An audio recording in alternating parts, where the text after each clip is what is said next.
నవనారసింహస్వరూపమై వెలిసి ఉన్నాడు. ఆ 9 మంది నరసింహులుగా ఉంటాడు అహోబల క్షేత్రంలో. జ్వాలా నరసింహుడిని, ఆయనే ఉగ్ర నరసింహస్వరూపం. మొట్టమొదట వచ్చినటువంటి తేజోస్వరూపం, హిరణ్యకశిపుని యొక్క పొట్ట చీలుస్తున్న స్వరూపంతో ఉంటాడు.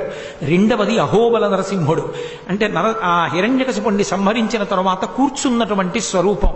మాలోల నరసింహుడు అని లక్ష్మీదేవి చెంచులక్ష్మిగా వచ్చి చెంచులక్ష్మిగా ఆవిడ్ని స్వీకరించి ఎడమతొడ మీద కూర్చోపెట్టుకుని ఉంటాడు.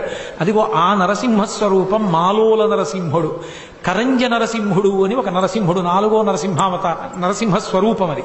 కరంజ నరసింహుడు అంటే ఆయన చెట్టు కింద కూర్చుని ధ్యానముద్రలో ఉంటాడు.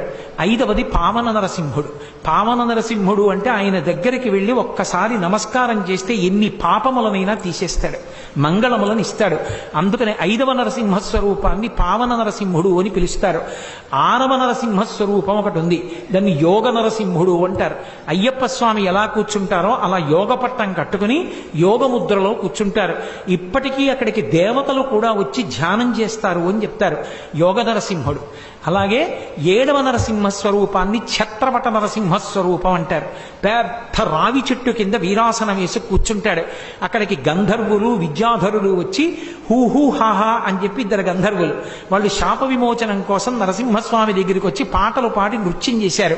ఆయన తొడ మీద చెయ్యి వేసుకుని ఇలా తాళం వేస్తూ కూర్చున్నారు. ఆ కూర్చున్నటువంటి స్వరూపాన్ని ఛత్రపట నరసింహస్వరూపం అంటారు. అక్కడికి వెళ్ళి సంగీతం పాడుతుంటారు కొంతమంది పెద్దలు. కాబట్టి ఛత్రపట నరసింహుడు. ఆ తర్వాత 8వది భార్గవ నరసింహుడు.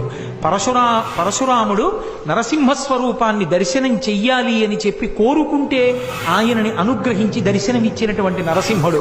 9వ నరసింహస్వరూపం ఒకటి ఉంది. ఆ చిట్ట చివర వచ్చింది వరాహ నరసింహస్వరూపం.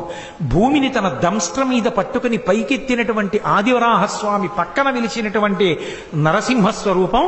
మొట్టమొదట వచ్చినటువంటి ఆ యజ్ఞవరాహావతారం పక్కన నరసింహావతారం 2 ఉంటాయి.